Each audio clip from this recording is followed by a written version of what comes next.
Eh, abakunzi b'umuyoboro wacu wa YouTube turabaramukije kandi tubifurije amahoro y'Imana. Rero muri uyu mwanya tugiye kurebera hamwe bimwe mu byafasha amagara yacu bigatuma tugira amagara mazima afite ubutaraga, cyane ko ari nacyo Imana itwifuriza kandi ari cyo Imana idukeneyeho. Mu byiza Imana yageneye twebwe abantu yaremye n'ubuzima bwiza burimo. Rero kuko ari iby'Imana, reka tubanze dusenge, hanyuma tujye mbere turebere hamwe ibyadufasha muri ubu buzima bwa buri munsi. Turagushimye Mwami Imana yacu, tugushimiye uburinzi bwawe, tugushimiye kugira neza kwawe, tugushimiye ko watubaye bugufi ukaturinda, izina ryawe rihabwa icyubahiro. Tugushimiye n'uyu mwanya mwiza uduhaye, turakwinginze ngo ube bugufi bwacu, kandi ubwo dukeneye imibiri mizima ujye uduha kuyoboka ibyo ushaka, kandi ikiruta byose ujye uduha kwemerwa nawe, natwe dushima izina ryawe. Ubuntu bwawe butubane, imbaraga yawe tuyobora ahakwiriye, uzaduha amaherezo yo kugera mu bwami bwawe, tubisabye mu izina rya Yesu. Rero turongeye turabakiriye, nk'uko tumaze kubabwira insanganyamatsiko, tugiye kurebera hamwe ibishobora gufasha imibiri yacu ku buryo ishobora kuturinda indwara, uburyo dushobora kuzirinda, cyane ko ari nacyo gikuru. Ariko nanone kuko ari ibiganiro bizaba uruhererekane, tuzaba tugenda turebera hamwe n'ibishobora kuba byadufasha igihe twagize ikibazo cyo kugira uburwayi cyangwa se twafashwe n'uburwayi, ndetse kuko ari ibiganiro bizaba uruhererekane, byaba byiza buri wese yagiye anazirikana ku buryo twajya dufasha na bagenzi bacu, kuko Bibiliya itubwira ko turi ingingo za bagenzi bacu. Rero kuko Imana itwifuriza ibyiza, mu gitabo cya Zaburi igice cyaho ni icy'103, harimo iri jambo rikomeye. Ndahera ku murongo waho wa mbere. Zaburi 103 umurongo wa mbere, harimo aya magambo ndageza ku murongo wa 3. Haranditse ngo umutima wanjye himbaza Uwiteka, mwa bindimo byose mwe nimuhimbaze izina rye ryera. Umutima wanjye himbaza Uwiteka, ntiwibagirwe ibyiza yakugiriye byose. Ni wowe ubabarira ibyo wakiraniwe byose, agakiza indwara zawe zose. Umurongo wa 4 nawe reka ngusome. Agacungura ubugingo bwawe ngo butajya muri rwa rwobo, akakwambika imbabazi no kugirirwa neza nk'ikamba. Murumva ko mu by'ukuri kuko Imana idukunda, Imana ikaba itwifuriza ibyiza, Imana ikaba itwifuriza kugira amahoro n'umutekano, niyo idukiza indwara. Niyo mpamvu no kuyiringira nabyo harimo umuti, kuko tuzagenda tubireba mu ruhererekane rw'ibiganiro tuzajya tugira. Rero tugiye kurebera hamwe urugingo rw'umutima. Umutima iyo bita kere, ntabwo ari ame, ahubwo niyo bita kere, ari narwo rugingo rumwe mu zigize umuntu, ndetse rushobora guhura n'ingaruka z'indwara, nk'uko turi buze kubirebera hamwe uyu munsi. Rero ntabwo turi buvuge ku miti cyangwa se ku ndwara zishobora gufata umutima, ahubwo ndashaka ko tubanza twiga umutima, tukawumenya, tukawusobanukirwa, kugira ngo buri muntu wese agireho ubumenyi. Umutima ni urugingo ruherereye mu gituza, reka ariko mvuga, ariko uherereye mu ruhande rw'ibumoso. Kuri buri muntu wese umutima uherereye mu ruhande rw'ibumoso, mu ibere ry'ibumoso niho umutima uherereye. Noneho turaza kuvugaho bimwe mu bimenyetso cyangwa se imikorere y'umutima, niyo tugiye kwibandaho. ariko mu byo bita mu buryo mbese amaraso agenda, ntabwo turi bwige inyama zigize umutima cyangwa se ibyo bita maladi kadiyake, ahubwo turarebera hamwe uburyo bw'imitemberere y'amaraso. Nibyo tugiye kurebera hamwe, n'uburyo umutima utera ukora gute se, iyo wakoze nabi wabibwirwa n'iki. Turaza kureba utuntu tumwe na tumwe dushobora kukubwira ko warwaye, ariko ibimenyetso nyirizina tuzagenda tubirebera hamwe mu rukurikirane rw'ibiganiro tuzaba tugenda dukora. Noneho turarebera ibyo bita maladi sirikiratoire cyangwa se imitemberere y'amaraso. Bimwe mu bishobora gutera iyi ndwara cyangwa se imiterere y'umutima, kuba umutima watera nabi, kuba amaraso yagenda nabi, ibyo nibyo tugiye kurebera hamwe. Noneho turahera ku ntandaro zishobora gutuma amaraso agenda nabi, umutima ugatera nabi. Byaba biterwa n'iki? Byaba biva kuki? Icya mbere turareba zimwe mu ngingo zishobora gutuma bibaho, ibyo bita facteur de risque. Icya mbere ni umubyibuho urenze cyangwa se icyo bita obesite. Igihe umuntu afite umubyibuho urenze, ugasanga uburebure, umuntu ntabwo ari muremure, uburebure ntabwo burenze ariko umubyibuho urarenze, icyo gihe umuntu ashobora gufatwa n'indwara y'imiterere igenda nabi y'umutima cyangwa se amaraso agenda nabi mu mutima. Icya kabiri ni uguhora wicaye hamwe. Ikintu cyo guhora abantu bicaye hamwe, ugasanga umuntu ntakora akoresheje amaboko cyangwa se n'ibyo akora abikora ahora yicaye. Iki ni kimwe mu bishobora gutuma umuntu arwara iyi ndwara y'imigendekere mibi y'amaraso, ibyo bita maladi liye à la circulation du sang.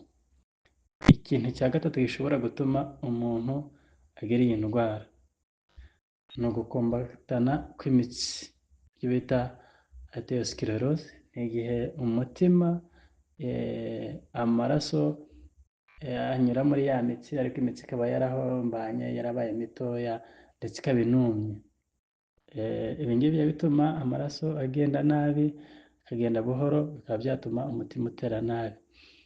Ikintu cya kane ni icyo bita stress cyangwa se guhangayika, nabyo bishobora gutuma umuntu arwara iyi ndwara. Icya gatanu ni ugukunda ibisindisha. Abantu bakunda kunywa ibisindisha bakunze guhura n'iyi ndwara cyangwa se bakunze kugira iki kibazo cy'amaraso, ashobora kubatera nabi, agenda nabi, bigatuma n'umutima utera nabi, nk'uko tuzagenda tubireba mu kiganiro cyacu kizakurikiraho. Ikintu cya gatandatu cyangwa se ingingo ya gatandatu ishobora gutuma, mbese intandaro, ishobora kuba intandaro yo kurwara iyi ndwara, ni ukunywa itabi. Kunywa itabi nabyo bishobora gutuma umuntu agira ikibazo cy'imitemberere mibi y'amaraso, cyane ko n'itabi riri mu bituma ya mitsi yuma igakumbagatana ikaba mitoya. Rero kunywa itabi nabyo bishobora kuba intandaro yo gutuma umutima utera nabi.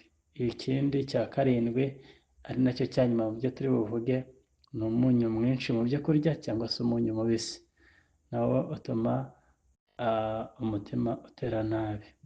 Noneho biri mu bimwe bishobora, n'ibindi wenda tutavuze, ariko ibi nibyo by'ingenzi, ariko biri muri bimwe mu bishobora gutuma umuntu agira iyi ndwara y'imitemberere mibi y'amaraso cyangwa se umutima ugatera nabi.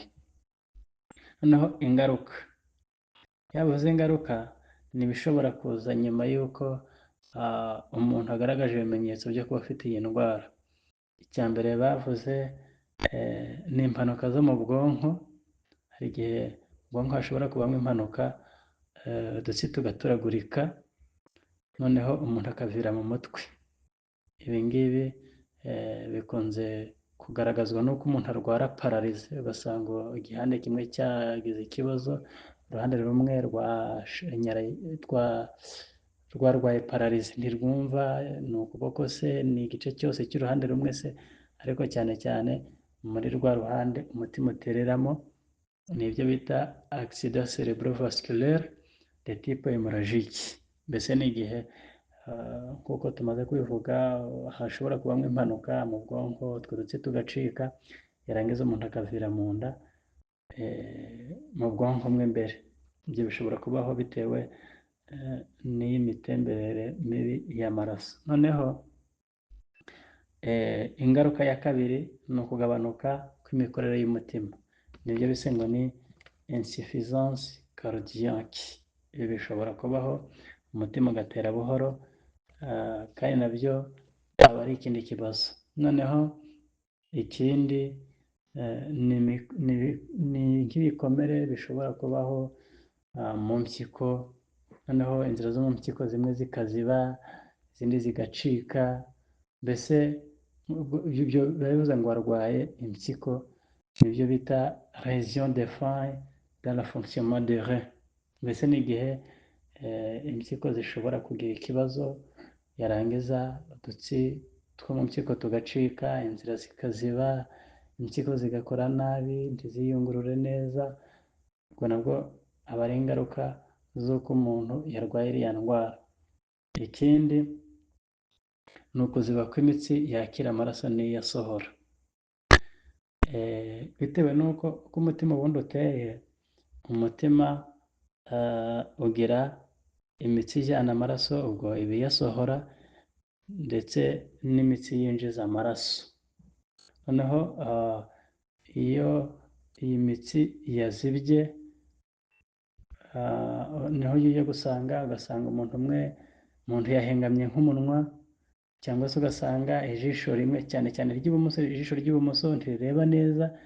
Icyo gihe aba ari imitsi yazibye y'umutima yakira amaraso n'iyo asohora. Noneho wakwibaza ati ese uyu muvuduko ni iki? Kuko nicyo kintu turi kurebera hamwe, ni maladie circulatoire. Noneho ibyo se biba bisobanuye iki? Ese wabwirwa n'iki ko umutima wawe utera neza cyangwa se ko waba utera nabi? Ku bantu bakunze kujya kwa muganga kujya kwisuzumisha, cyane ko nabyo ari byiza, ku bantu bakunze kujya kwisuzumisha uburyo umutima utera, iyo ari normal cyangwa se iyo umutima utera ku rugero rwiza, nk'uko twababwiye, umutima ugira imitsi isohora amaraso n'iyinjiza amaraso. Noneho uko bapima kwa muganga, bapima umutima uburyo utera hejuru ndetse n'uburyo utera hasi. Ubwo iyo bavuze hejuru, ni imitsi isohora amaraso ava mu mutima, iyo bavuze hasi ni imitsi yinjiza amaraso agaruka mu mutima. Noneho iyo rero umutima utera neza ubibwirwa n'iki? Hejuru aba ari 120, hasi aba ari 80. Bivuze ngo amaraso asohoka mu mutima aba ari 120, ayinjira mu mutima aba ari 80. Ku bakunda kubikurikirana neza n'abazajya babibona, ugiye kwa muganga usanga banditse TA cyangwa se TA, noneho bakandika umubare, agaca agakoni kaberamye, munsi agashyiraho undi mubare.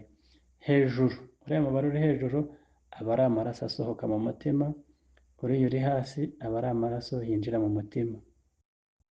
Noneho iyo umutima wawe utera neza, ibyo bita normal, hejuru aba ari 120, nk'uko tumaze kubibabwira. Ubwo ni amaraso asohoka mu mutima, ayinjira mu mutima akaba ari 80.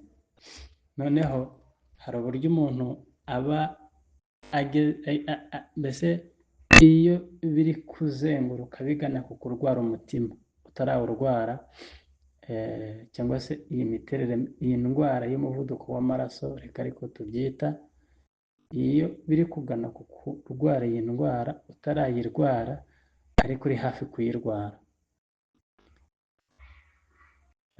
icyo gihe hejuru cyangwa se ya maraso asohoka mu mutima biba biri hagati y'120 n'139. noneho hasi ku maraso yinjira mu mutima aba ari hagati ya 80 na 89. naho kugira ngo byumvikane neza binasobanuke, hejuru haba harengaho 19, hasi harengaho 9. icyo gihe uzamenye ngo biri kwerekeza kuwurwara, kugira ngo wenda ube wanabimenya ko ushobora kuba uri hafi kurwara iyi ndwara nubwo waba utagiye kwa muganga.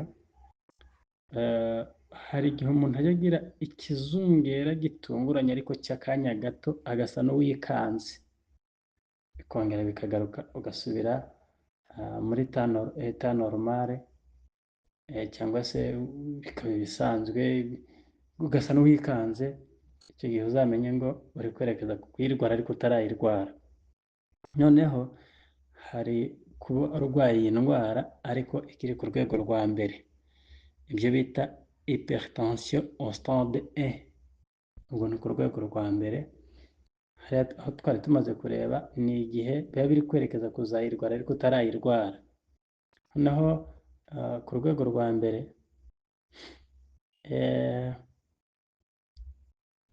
hejuru aba ari 140, hagati y'140 n'159. nanone murakumva ko hari kugenda harengaho 19 hejuru. noneho hasi aba ari hagati ya 90 na 99. urukumva n'ubundi ubwo uri kuri stade ya mbere cyangwa se ku rwego rwa mbere rwo kuyirwara.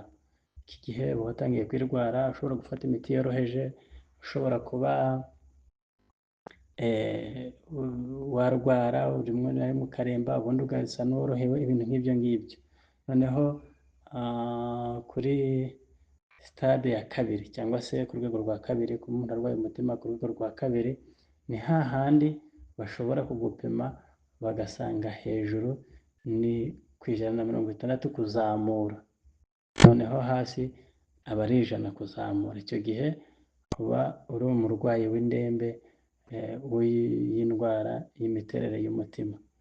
noneho kubera ko umutima n'ubundi ari urugingo rushobora gukora rutaruhuka, nubwo waba usinziriye, nubwo se waba uri mu bindi, nubwo se waba utuje wicaye, umutima wo gukora nk'uko tubizi twese. umutima iyo ugerageje kuruhuka, ujya uruhuka igihe kitageze no ku isegonda, ahubwo uruhuka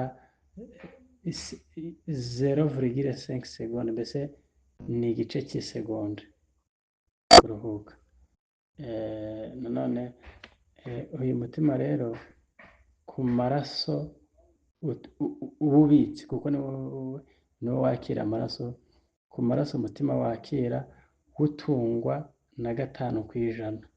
ngo amaraso atunga umutima angana na 5% y'amaraso yose yakirwa n'umutima.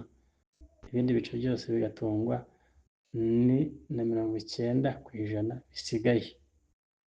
noneho iyo umutima cyangwa se icyo bita ventricule, hari ibyo bita ventricule gusohora amaraso no kuyakira. iyo umutima uteye rimwe, gatera rimwe, ibyo bita batiment, usohora mililitiro 70 z'amaraso.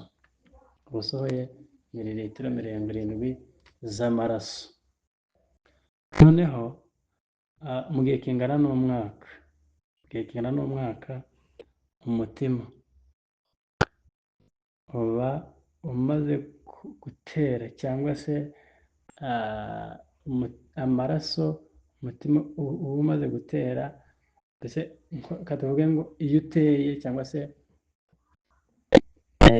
amaraso umutima ushobora gusunika, nibwo biri bwumvikane neza, ni 2.5 miliyoni, litiro 2.5 miliyoni.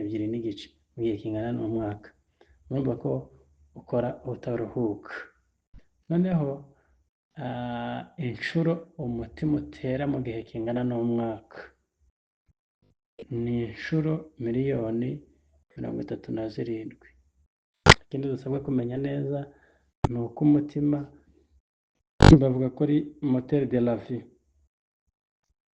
mbese niyo moteri y'ubuzima. Kuko mubizi iyo umutima uhagaze umuntu ubuzima bwe buba burangiriye aho ngaho. Iyo umutima ushobora kugira ikibazo n'izindi ngingo zikagira ingorane bitewe n'uko ari wo wakira amaraso ukanagabanya amaraso mu bindi bice by'umubiri. Ariko nanone umutima ukorana n'izindi ngingo zigize umubiri. Niyo mpamvu abantu bakunze kugirwa inama cyane nk'ibihe by'imbeho, abantu bakaba basabwa kwambara ibishyushye kugira ngo amaraso atagarukira aho atakagombye kugarukira, cyane cyane nko gukonja ibirenge, gukonja intoki. Niyo mpamvu mu bimenyetso bimwe tuzajya tugenda tureba mu biranga abantu bafite iyi ndwara, bafite ama hypertension, ni uko rimwe na rimwe n'intoki, ibirenge